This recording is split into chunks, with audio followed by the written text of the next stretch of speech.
So I'm here with Brit Finucci, shark evangelist, lover. Yeah, we can go with that.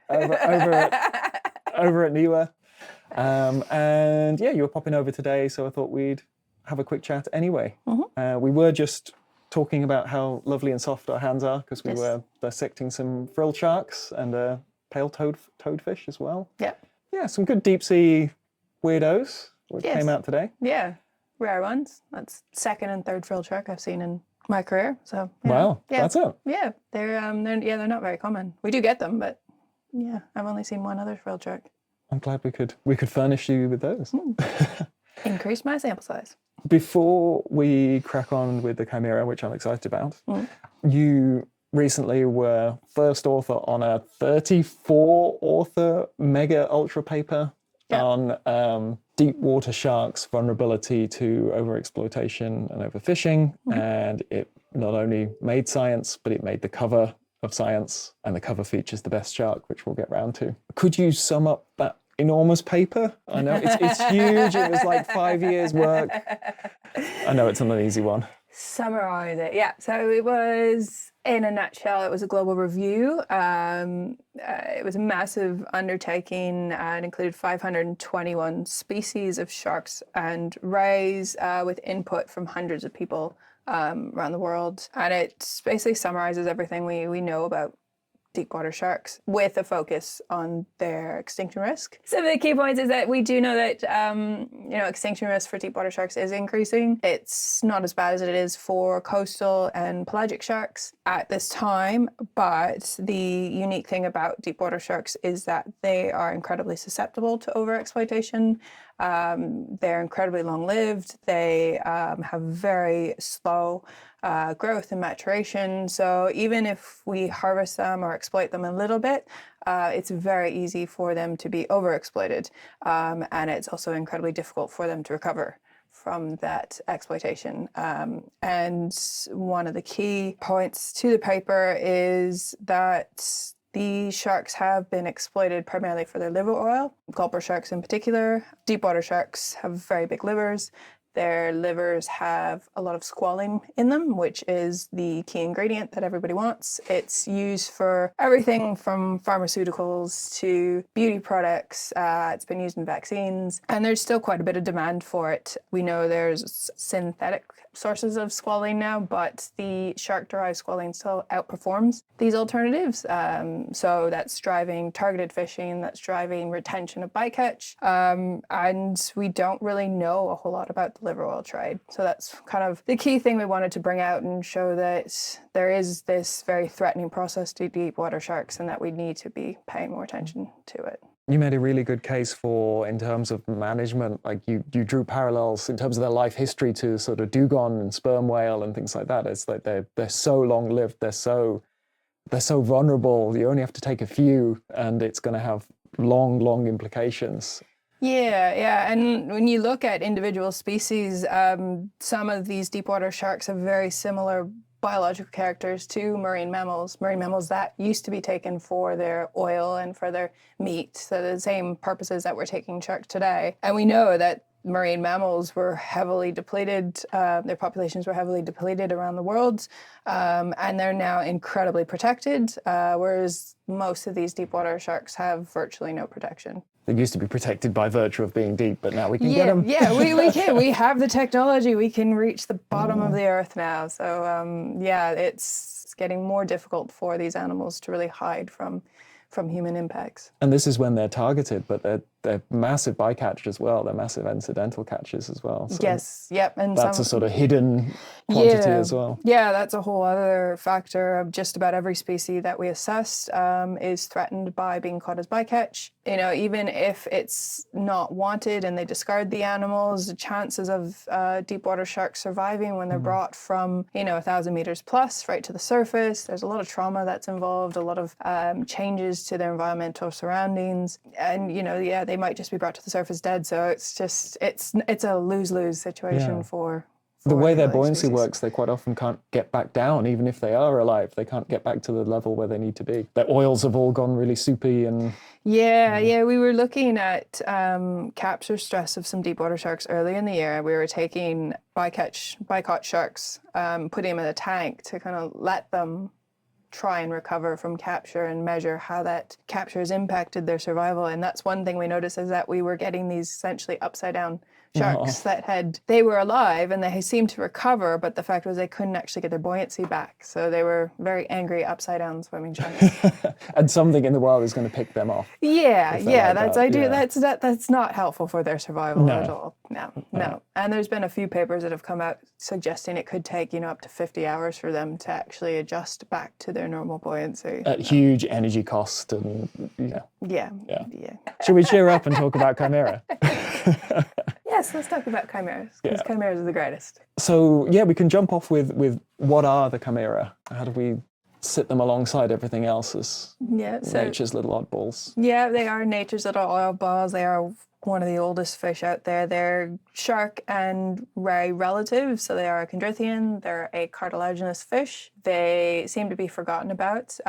People talk about sharks and rays all the time, but it's sharks, rays, and chimeras. They do differ in a few different ways. They've got kind of just one gill slit rather than, with the shark, you've got 5, 6, 7. Their skulls are fused. Essentially, their skulls are fused to their jaws, which we don't see in sharks. And the other... That's more like us, isn't it? That's how our upper jaw is part of our skull. Yeah, it's the same for them. Yeah. And the other main difference with these chimeras, which is quite unique and odd, is that they've got these appendages called tenacula, which are only found in the males. And they've got one that sits on the top of their head, and they've also got a pair of them that sit right in front of their pelvic fins. And that's used for mating purposes, which is just obscure.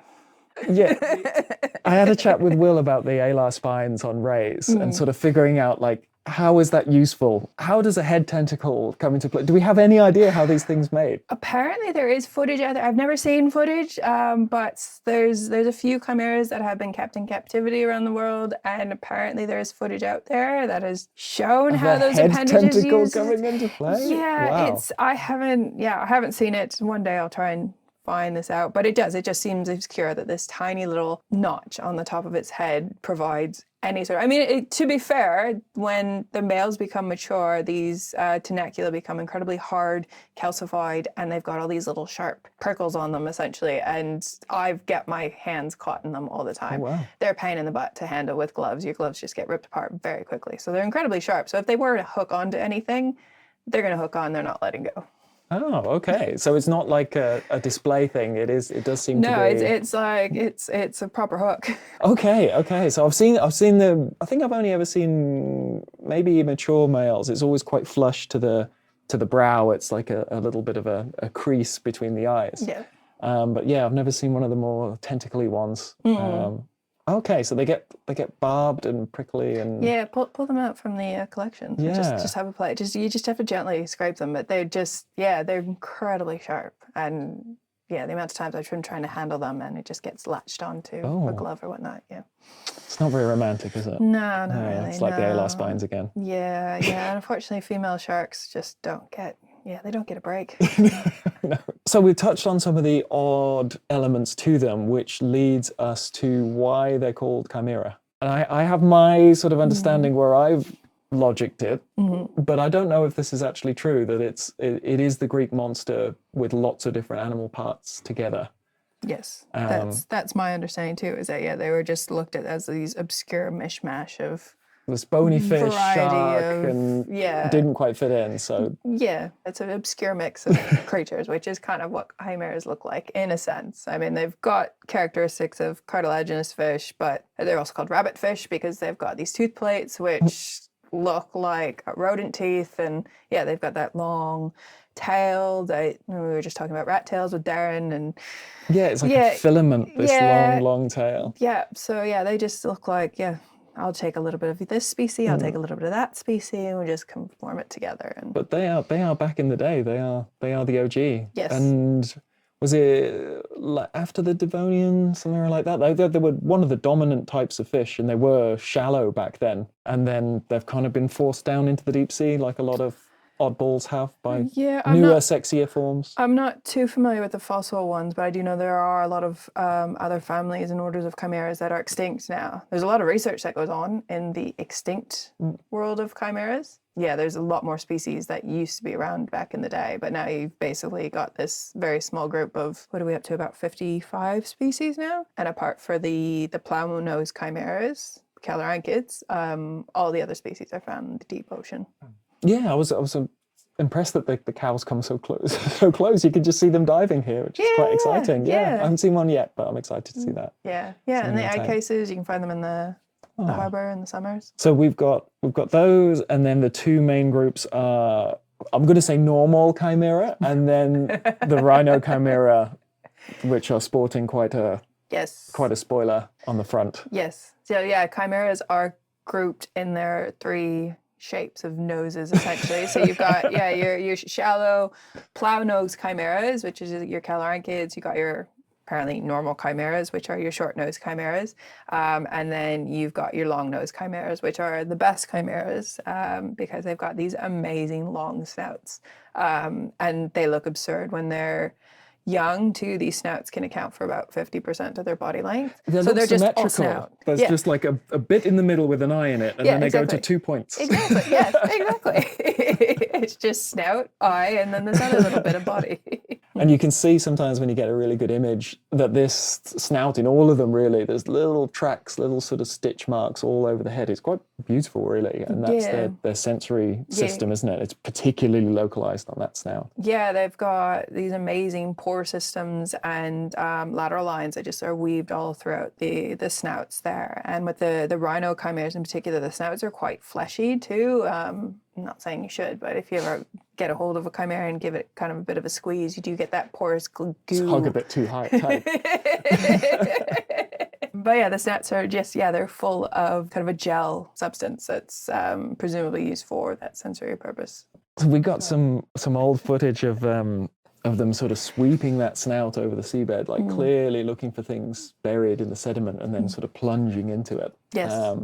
And that was hypothesized for a long time. We've only recently, with all the new eyes in the sea, we've only recently been getting sort of good footage of them doing this type of feeding. Yeah, but it's interesting too because you get differences between the males and the females, at least in a few of, with Hariata. Yeah, it was Jack Garrick. He suggested that with the chimera in New Zealand. He had a couple of different measurements which kind of seemed to show that males and females have different snout sizes. Different niches. Yeah, so during my PhD, I did measure all the snout sizes for all the animals I had, and it does show that you get this clear difference in snout size with males and females. And the male snouts seem to start increasing in snout size as they hit maturity. So whether there is some sexual characteristicness to the snout is, is it ornamentation or they're living different lives than the females? Is the same? Who knows? Yeah, we only get glimpses of these animals. Yeah. Like, I like to think that the males get these long noses, like, with antlers and deer, and they're just for showcasing how great they are with their longer snouts. But yeah, who knows? Who knows? And if it all we'll works ever have different an answer in the to dark. Yeah, exactly. Yeah, makes sense in the deep sea where there's no light. Yeah. Trust me, I've got a huge snout. It's something to wave around. So I sent a few questions around the Discord to see what people were interested in. So we've talked about the interesting upper jaw, but they've also got these fused teeth. These, they're almost parrotfish style sort of toothy plates sometimes. Yes. Some are crushing, some are for cracking shells, and then some seem almost like snips. Yeah, they're like pincers, more like pincers. You see that in the rhino chimeras. Yeah. Just loads of different dietary separations and most likely. I know with you really see like the pincer-like ones in the rhino chimeras, and we don't know a whole lot about their diets. I did try looking into the reproductive or the gut contents. Gut contents, that's the word. Yeah. Well, we'll get on to that because even the gut's weird. Yeah, the gut is weird. Yeah, basically the stomachs were mostly empty, but the stomachs that we did have food items in, they were more fish and squid.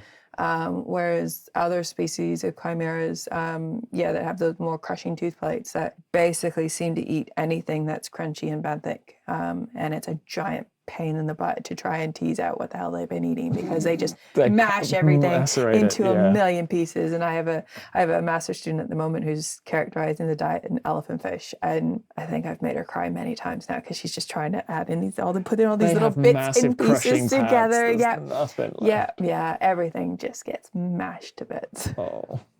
And when we're talking about gut contents, like, they don't really have stomachs, do they? They go directly to a sort of enlarged intestine. Yeah, it's all just one tube. One tube. Yeah. One tube. That's the easiest way to put it. Yeah. Which, again, another weird little throwback from them. A few people who've been watching them on the sort of dive streams, and we're getting such nice visuals now. They look soft and smooth, and it's not really the sort of usual sharky skin, and they do feel that way. They feel really... They're glassy almost. They're very smooth, so they don't have the dermodenticles like sharks do. And for most species, their skin's actually incredibly sensitive. They call it deciduous, where it just, unfortunately, when you bring them up to the surface, especially in a trawl net, it just gets damaged very easily. And these species, they might be black or brown at the bottom of the ocean. By the time you bring them up, they're nearly white because they've just lost all their skin. All scuffed. They're all scuffed. It's such a shame because they look absolutely stunning on the footage, and then you bring them up and it's just like, oh, it's just this mangled little creature that used to have these, and they've got these beautiful shines to them that they come in. It's really hard to capture on images. They've got these beautiful blue They and need to be green moving. signs. That's what brings it out, and there's like this reflective base and then this sort of deciduous whatever it is that rubs off on the top of the pigment. So I'm thinking of like the hydrolagus, sort of that lovely velvety sort of look to it. And it feels like you see through into the colour. It's really rich. And it's such a shame when you see them trawled up and it's all just scuffed off. And it's stunning. Like I said, the pictures just don't capture how beautiful these animals are when you actually see them in person, just the colours that come out. So the deeper ones tend to be a big solid, again, I'm thinking of the hydrolagus ghost sharks that seem to be a solid sort of, there's a crimson-y, there's some blues and purples in there as well, but some of the shallower ones, you get that iridescence and they're quite sort of pretty. I'm for the Atlantic, I'm more familiar with Chimaera monstrosa, which is a beautiful, spotty, stripy, shiny, like these big amber spots on this like reflective background. Is there any sort of trends to what sort of colour markings you find? I'm guessing these are shallower ones, maybe on a corally, lots of different texture. I mean, they come in all different colours, and like you mentioned, spots. A lot of them have different spot patterns. Even within species, they're finding different colours. So that's now an issue too, where you can't just use colour to determine species, because there were some species a few years back described from the Southwest Atlantic Ocean, and one species in particular had different colour morphs. So don't have an answer to that. Yeah, they do what they like. They do what they like. Whether it's it's a diet thing, and it's like, I don't know, flamingos, they turn pink because they eat pink shrimp. Whether that's a thing with chimeras, we don't have the information to. Yeah, especially if they can change their mind. It sounds like from the ones I've seen, I feel like the shallower ones, sort of the seamounty ones, where that's a complex background with lots of sea anemones and corally things and things like that, they tend to be spotted and banded and sort of to break them up. And then the abyssal plainy, sort of more open, muddy, sandy seabed ones tend to be the ones with this like nice velvety sort of... that very dark colour to just blend in with the background environment. Quite often a bit lighter underneath, but really various. So totally inconsistent on that one. We've got an artist listener who is always like, tell me about the colours. And I know she's like got a paintbrush ready. She's like, tell me about the colours. Go. Does their skin make them any more vulnerable? We know they're more vulnerable to damage with this deciduous skin, but are they more vulnerable to parasites? Good question. I don't think the skin is in particular, but we do see some of the bigger hydrolagus species, they get eye parasites. Every single one, every single eye. Have you seen them? Like we don't generally see the big black ones here, and I know they're a lot more common in the Atlantic. And they get that copepod parasite in the eye, like Greenland sharks. Yes. Yeah. It tends to be better behaved. On the Greenlands, I've seen it like right in the middle of the eye, whereas these are always in the corner, and it looks like a tear. But they quite often have one in each eye, and then some of the places are unfortunately on the claspers, and then sometimes on the base of the dorsal spine. But always on the eyes. If it's an older individual, they seem to find them. Wonderful. Any idea if they've gone blind? I don't know. They don't seem to have gone milky like the old Greenlands do. Yeah, okay. And I think this particular copepod is using it as an anchor point, whereas the ones on the Greenlands, they do actually eat the cornea, I think. Okay, yeah. Which is delightful. Yeah, it's wonderful. Yeah.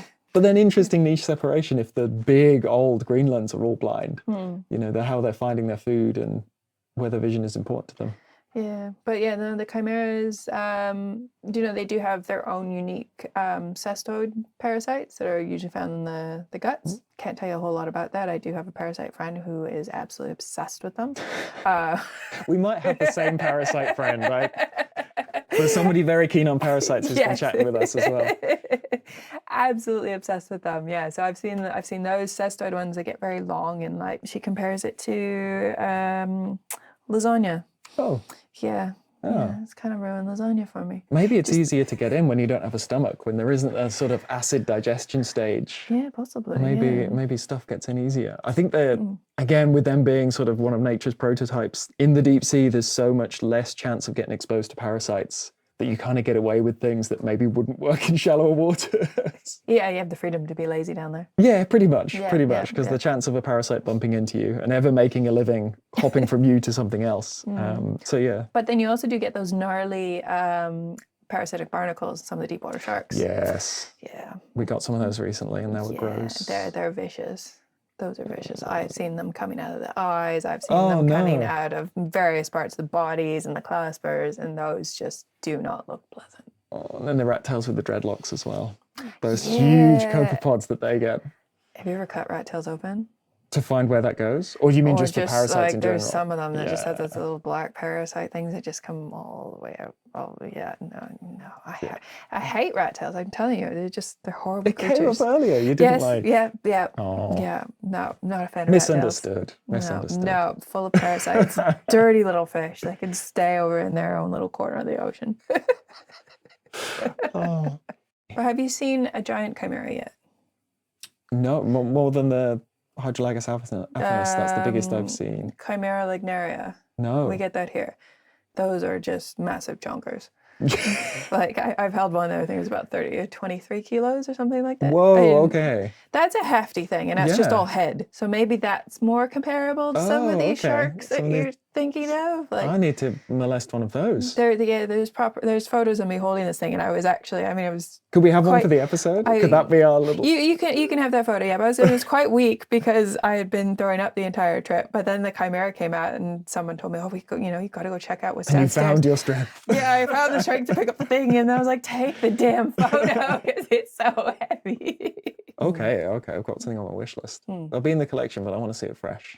So we usually offer it a little bit at the end to either set a record straight if there's a bit that's floating around in the media that is just plain wrong about chimera, or if there's something that you think people need to know because they're always horribly overlooked. All right. So the wrong thing is going back to the tenacula, the little appendage on the top of the head. You see it often referred to. I mean, they don't come up in the media often, but when they do, they're always talking about these penises on their heads. Yeah, that's not true. But no, they're not penises on their heads. They are appendages that are used for mating purposes. But that's an oversimplification.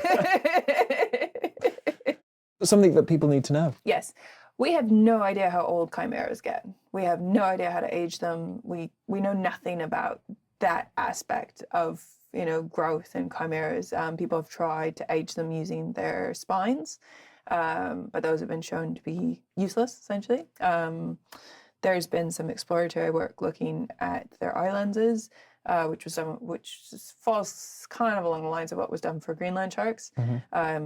But this was done a long time ago, so it was a lot more coarse and didn't involve the whole stable isotope work. Because we can't rely on seasonality. As soon as you go into the deep sea, it might be seasonal pulses, but it might just have been boom and bust. Exactly. And deep sea species are generally very hard to age, and chimeras are on this whole other different level. To age things, you require this hard structure that chimeras just don't have. They've tried tooth plates as well, but actually, because they've got these little tridor ridges on their tooth plates, but correlating that with age and counting for wear over time, because these tooth plates like I said, they eat all the little crunchy bits, so They wear down. wear me down. So yeah, so accounting for that, we don't know. We have no idea. We don't know if they live for 10 years. We don't know if they live for 100 years. So yeah, that's a whole. That is what I would love to try and figure out, is just how old does a chimaera actually get? Some images came up recently of very hungry seals resorting to. Yep. So yeah, there are cases of that where there was one paper that did describe maybe sea lion mortality off of California from chimaera spines, and we see it here too with the leopard seals. Yeah. We published a paper a couple of years ago, and that every so often you see a leopard seal and it'll have this big spine poking out of its face or in the neck. Yeah. They're dangerous. You do not underestimate chimeras. They might, you might eat them, but they'll have the final say. You try to grab her, you get the stabby. Yeah. Yep. Yeah, there's some gruesome pictures of just seals with, and you can almost visualize it. They'll grab the tail and that body just swings around and like a hammer. Yeah, and every so often people get impaled by them as well. Yeah, fishers underestimate them, and elephant fish are incredibly strong. And yeah, if you grab them by the tail, or if you just don't handle them correctly, they get you. They will get you. I think people have been impaled in the chest. They've been impaled in the hands. I mean, I've picked up boxes of chimeras, and the spines have just shot right through. Whoa. So I've been stabbed by the spines as well. They're not pleasant. They are serrated. They go in easy. They come out hard. They will not be coming out. And they're sharp. So yes, do not underestimate the strength of chimera. Oh, thanks for popping in for a chat. I can smell frilled shark on me. Do you? Yeah. I might not have done a good enough job of cleaning up. No. But my hands are lovely and soft, as we discussed. There we go. So there's something to it. Yeah. But thanks for popping in and having a chat. Thanks for having me.